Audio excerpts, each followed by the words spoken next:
What if I told you that anger it's that key ingredient needed to reclaim your personal power and divine worth? What if I told you that?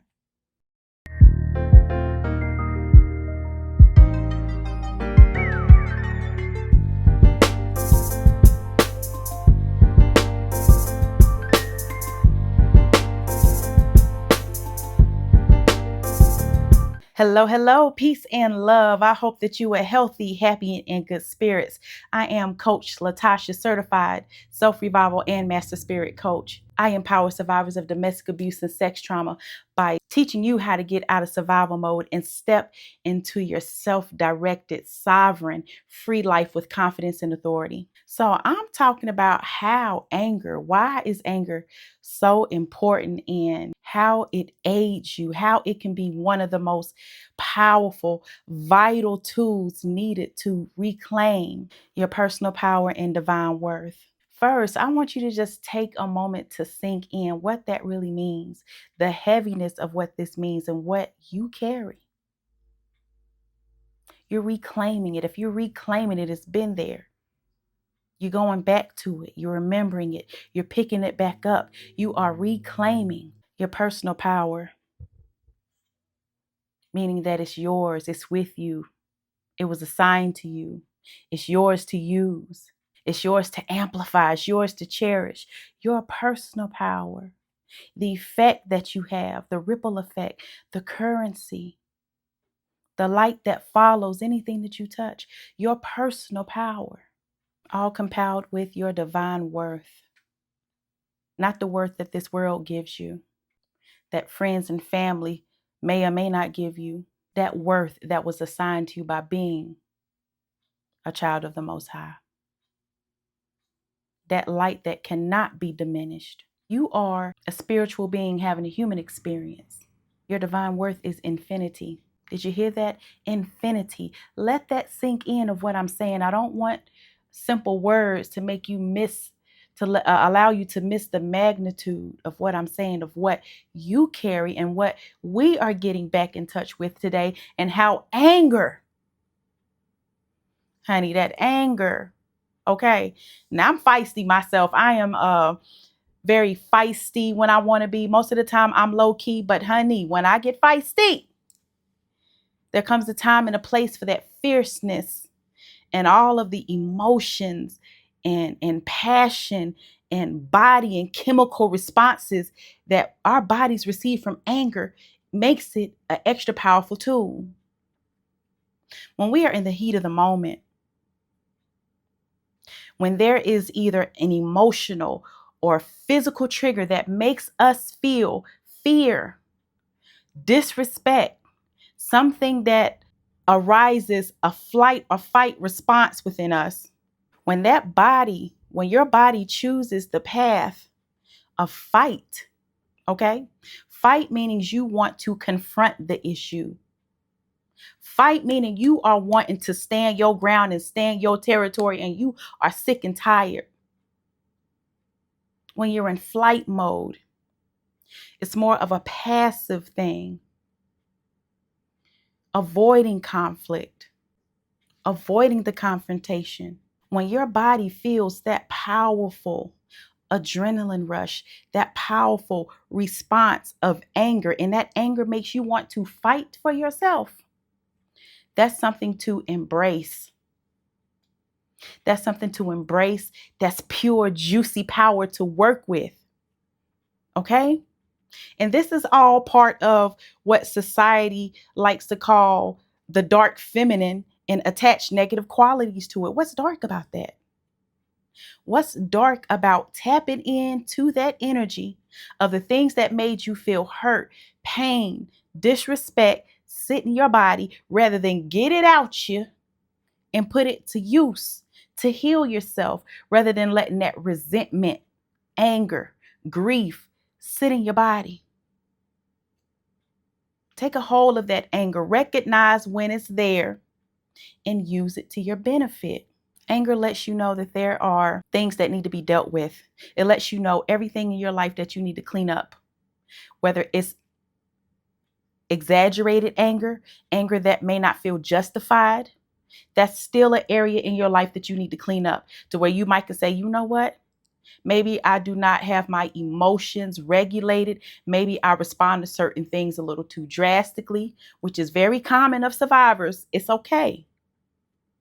Acknowledging that is key. That is still an area where you acknowledge where you need to clean up around your doorstep. Justified anger. You feeling disrespect, especially after dealing with narcissistic abuse, liars. When anyone tries you in the least little bit, that anger seeps. Okay?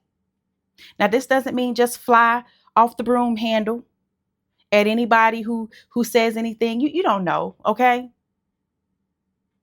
But it's about establishing boundaries for yourself so that you know, no matter what they say, no matter what they come to you with, you know how you're going to respond based off what they give you, the energy that they give you. Boundaries. Using that anger to fuel you. All right. Yeah, I'm angry. I'm going to transfer it.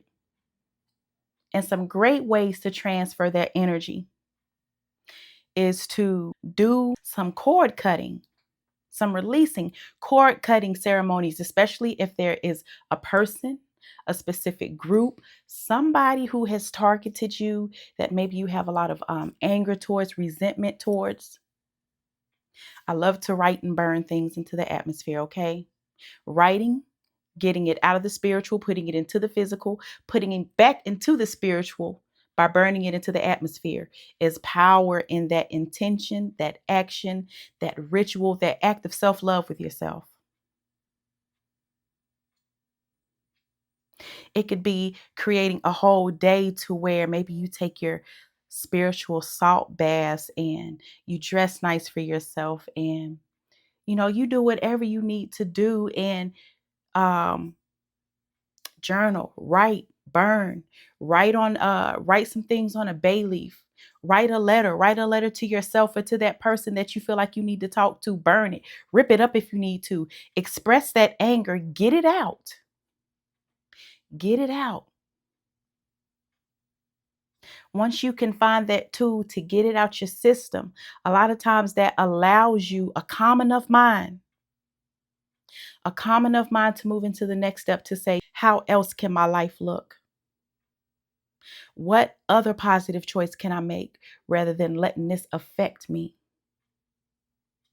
You know what? I'm gonna show them. It's okay to use a little bit of that. I'm gonna show them. They're gonna see who they messing with. Honey, let them eat their heart out. But you got to do it from a place of that pure anger mixed with that self-love, wanting to stand up for yourself at all costs, choosing yourself over and over again. Leading into the next exercise, or the next thing that you can do, is taking inventory of what you're thinking, the type of choices that you're making. When you eat your breakfast, even if you had to go pick up something, are you eating what you really wanted to eat? Or are you eating it because it's comfortable, it was there, it was quick? Are you wearing what you want to wear today because it makes you feel good? Or because you're comfortable and you just want to throw it on? Adding some more emotion and passion into your life on top of taking inventory of your choices. Someone, your supervisor calls and wants you to do some overtime, and you're not too moved by the money. You don't want to do it, but you say yes anyway. Why? Okay. Take inventory of those type of choices and things, how you make yourself small, how you overextend. And once you can really take inventory of that, I'm going to ask you to take that a step further. Follow up with that by making one rebellious choice a day. Now, to some that might sound like, oh my God, I'm not asking you to do anything that's going to take you back to any type of negative, regressive behavior. I'm not asking you to do anything that's going to put you in any type of financial crisis. I'm not giving you permission or the okay to do anything foolish. But what I am saying is, after you've taken inventory of how much you overextend and bend, Make that rebellious decision, because it's so easy to put yourself on the back burner when you've always put others on a pedestal or had to be in a position to survive. So you did what you had to do and always put yourself aside.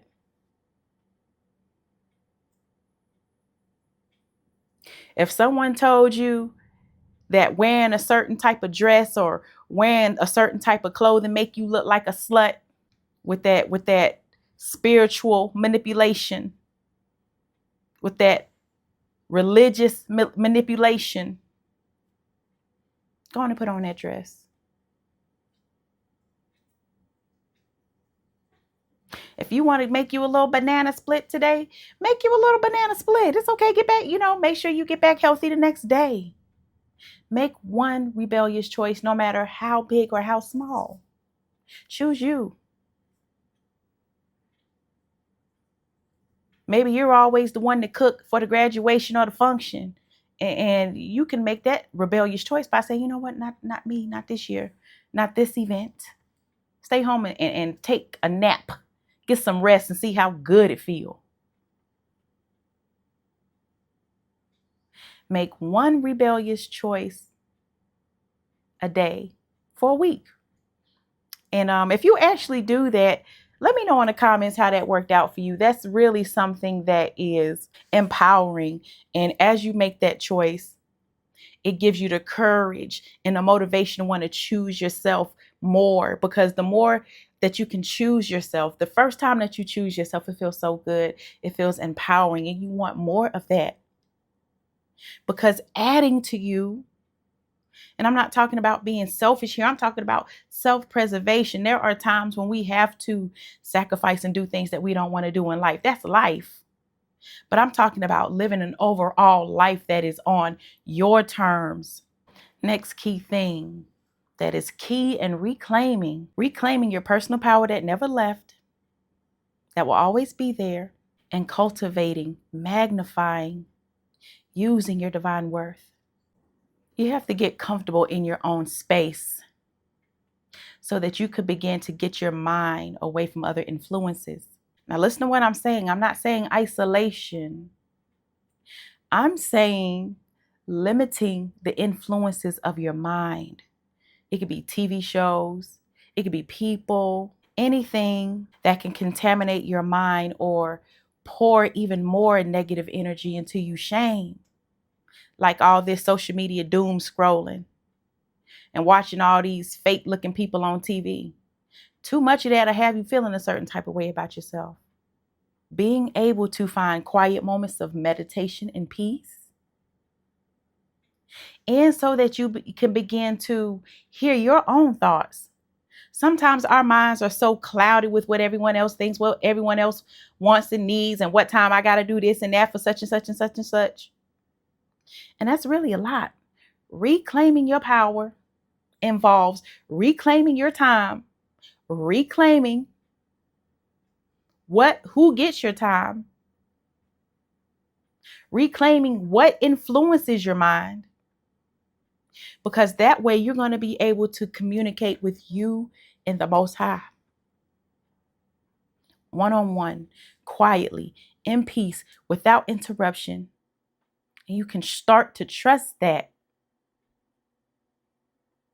And it's hard for you to trust when you don't know what it sounds like, when you don't know what your own thoughts, your own voice, your own desires look and feel like, what's calling to you, because you've suppressed so much anger while still trying to tap dance for everybody else. A lot of times when you hear of any type of spiritual mythology, from Egyptian to Greek to Hindu, even to the story of who Lilith truly was and the attributes of her, the attributes of Medusa, when you think about all of the female beings that use anger and sensuality, knowing their power, operating in it, being smart, cunning, unconforming. These are the type women that society really tries to keep us from being. So I want you to think about that when you think about anger and how The gag really is that people really know, society knows, the power who think they are. They know. People on a personal level in your life, they know that when it comes down to it, if you're pushed the right way, whatever you say is going to happen. Whatever you say you're going to do, you're going to be about it. Your word is your bond. Operating in that divine power is something that, honey, everyone fears. The world fears it because we are so powerful. And when we are in that power, exuding it, living in it, giving ourselves the love, the forgiveness, the room to be, the permission to be, we can really make powerful things happen. We can make things shift instantly.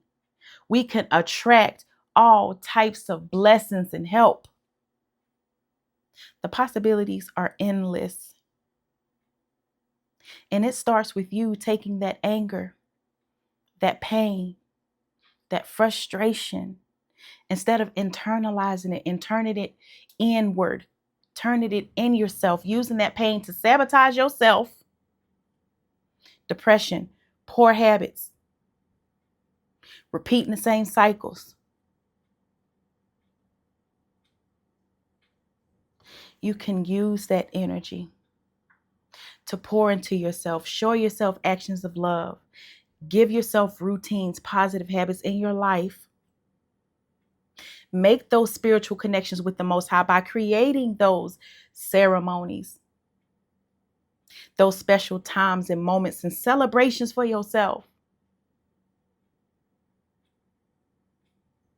Using that to fuel you, give you the strength needed to turn it around and make it work for your good. That's what I'm talking about today. If you enjoyed that, if this message blessed you in some way, like, share, comment, subscribe. If you are at a point in your life where you are needing to reclaim your life, your narrative, get unstuck. You can find out more about how to work with me one-on-one at www.clarasrevival.com. I encourage you to claim your free 45-minute clarity session today. Until next time, family, I love you.